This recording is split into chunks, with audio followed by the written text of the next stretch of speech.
The first half of our life, our decisions are mostly made for us. Our parents raise us to believe which things are right and which things are wrong. We enter school, where there are clear rules and regulations, things to learn, tasks to complete.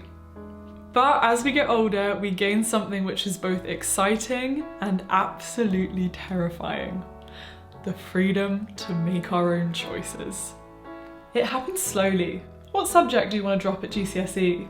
What do you want to wear at the weekend? But the decisions get bigger. Do you want to go to university? Do you want to live in your hometown, your city, your country?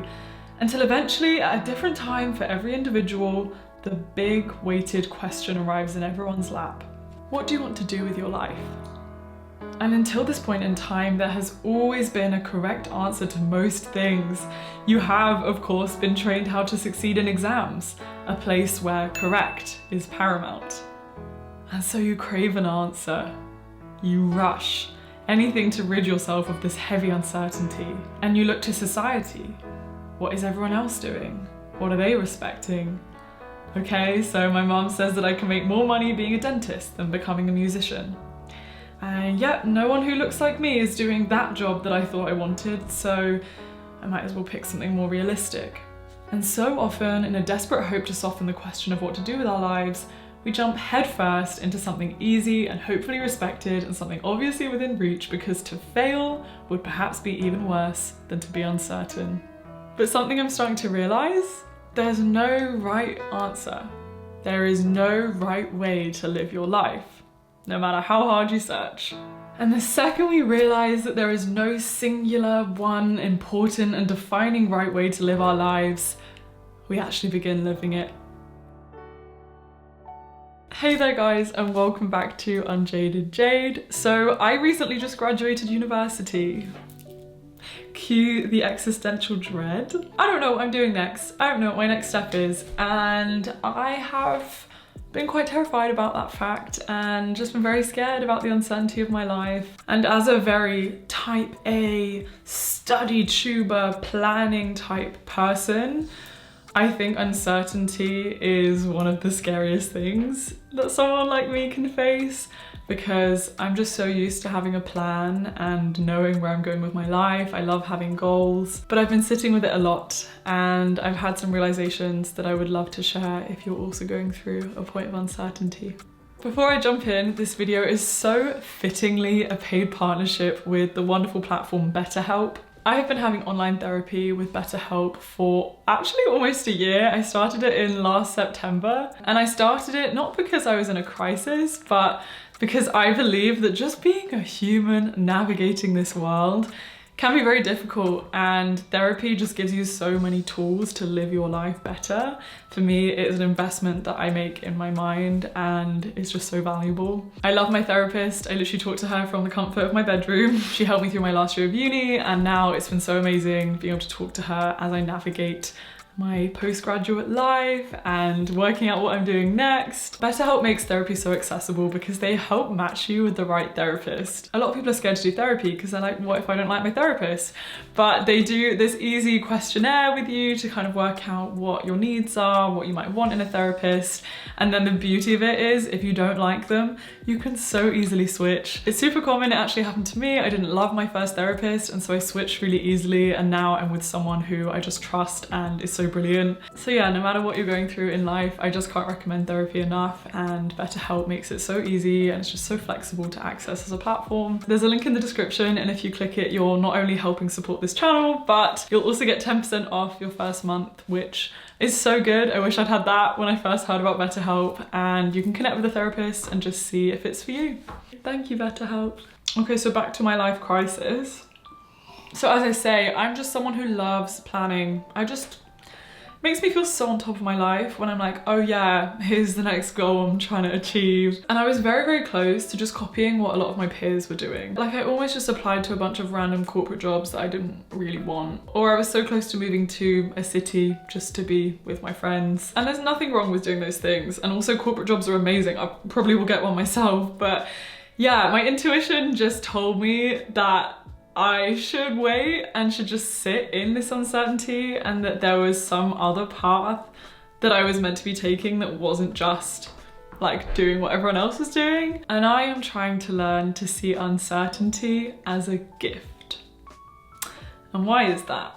Because uncertainty is like a blank slate. Uncertainty is the potential for change, like big, good, exciting change that you have the power to help direct and shape. It's a question mark with a million potential answers, and I don't think it should be a rush. I think we should sit in this space of so much potential and yeah, soak up the fact that there are so many possibilities. I was reflecting on how the last time that I felt such huge uncertainty was during my gap year. Straight after sixth form, I took a gap year, which was already like a really hard decision because not really any of my friends or people I knew were taking one, and it was like hard at the time because I was head girl and very academic, and I went to this state school where they assumed that someone with those traits would go straight into university and would help with their, you know, state school rankings, like, oh, our student went to this amazing top uni. So already taking a gap year was fighting against a lot of uncertainty. But on my gap year, I remember feeling so lost about my university path. For some reason, I just felt like I was not meant to go to Bristol, an amazing uni, a city I love, a university that I'm so lucky that I got into. For some reason it just didn't feel right, and I didn't feel like I wanted it, and I didn't know why, and it tormented me for like half of this gap year because I'm like, I don't know what I'm meant to do next. Like, I love learning, I am ambitious, I want to go to uni, but I don't know, for some reason it just feels wrong. Rather than shoving down this feeling and ignoring it and just like going along with something that was a certain path, I actually did listen to this uncertainty and embraced it and started talking to friends about it. And my friends encouraged me to dare to imagine what my ideal situation, my ideal university could look like. And when I dared to dream, I dreamt of studying abroad. I didn't know how that could even happen, but I thought of it. I dreamt of having loads of international friends. I dreamt of going outside of my comfort zone a lot. I dreamt of studying a more interdisciplinary degree because I just love learning, many different disciplines. I dreamt of getting more practical experience, like having internships during my degree. And I ended up finding my dream university, Minerva, and it just changed my life. And at that time, it was so easy for the uncertainty to lead me to a lot of negativity, to be like, oh, why am I getting so stressed about this? Like, oh, I should just like go along with it. But I'm really glad that I listened to my gut and just like sat in it until I felt like I was making a right choice. So I trust that in embracing this uncertainty again, good will come from it.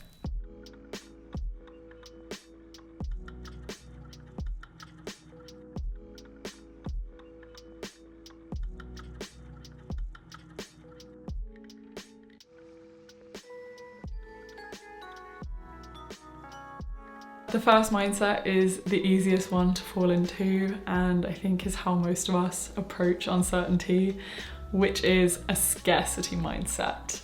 And this can also be known as pessimism or stress or anxiety. And it has the tone of thoughts like, I'm so scared, I don't deserve any of this, like nothing good is gonna happen to me, I don't have enough money to make anything good happen to me, I'm not smart enough, I didn't get good enough grades, I don't believe I can do it, there's no options for me, my background means that I'm never gonna amount to anything good, who would pick me, I don't have enough, I am not enough, I don't believe that I'm enough. You're just swirling in all the self-doubt and negativity, and that makes you rush to the nearest thing.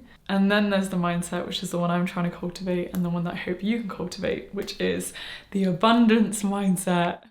This is the belief that the opportunities in this world are endless. I can do anything I want to. I can create any life path that I choose to.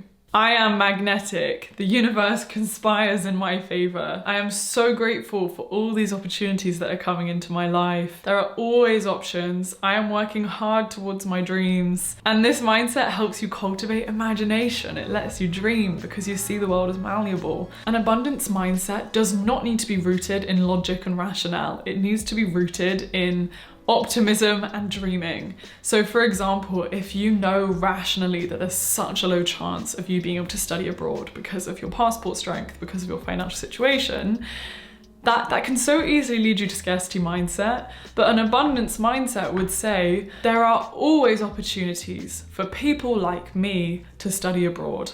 There are always scholarships available. There are always opportunities to have visa sponsorships. These programs exist and I can find them and I can pitch myself for them. You allow yourself to believe that you could be that person for whom life's abundance works for in their favor. I just really want you to remember that there are so many infinite options available in this life, and it's so tempting to only remember the ones that you have seen represented to you in your close life, whether that is your family or friends or people who look like you. It's easy to look at celebrities and think of them as far, far away people for whom a life like that could never be true for you. But literally anything can happen, you just have to believe it. And in that way, uncertainty is such an opportunity. I truly believe that you have all the answers you need within you. Because honestly, in my opinion, there are no wrong decisions in life. There is only more learning, more growth, and you get to pick your learnings and pick your growth. You get to cultivate more incredible stories to tell. You get to find more ways to help others and create change for other people's lives. But it sounds cringy, a little bit of YOLO, but like we really do only live once, and this is your life. And it's so tempting to seek advice from others, you know, like your parents or society or teachers or whatever. But this is your life at the end of the day. This life can only ever be crafted by you, because it's also being lived by you. You are always the answer to all your self-doubts. And I don't know if you feel this, but I believe that we secretly always know what we want a little bit. We don't know the tangibles. We might not know the color, the shape, the date, the name, but we do know the feeling that we want to cultivate. The idea that we keep coming back to, or the debate that we keep having and we don't know why. My message to you is to listen to it. See where it takes you. So if you're in a state of uncertainty, one of the best questions that you can ask yourself is, if money and societal expectations didn't matter, what would I do and why? And like really get creative, really sit with yourself and just journal out, what would I be doing? Like if none of these societal things mattered, how would I spend my life? Be detailed, be imaginative, be heart-rooted, and the specifics that you write are less important. What's important is the core of the why, like the feeling that you want to create from your life, and then you can compare what you've written with what your life looks like right now, and just work out what's different, what you can change to get closer to that dream reality, and try and align your life a little bit. Thank you guys so much for watching. I really appreciate that you're here, and if you clicked on this, then well done, because it's hard to also admit that you're in an uncertain situation and that you're trying to like gather help in any way that you can. But yeah, just trust yourself, you've got this. I just know that one day you'll look back and you'll be so proud of whatever decision you made. So you've got this, just follow the uncertainty and just do it. Bye.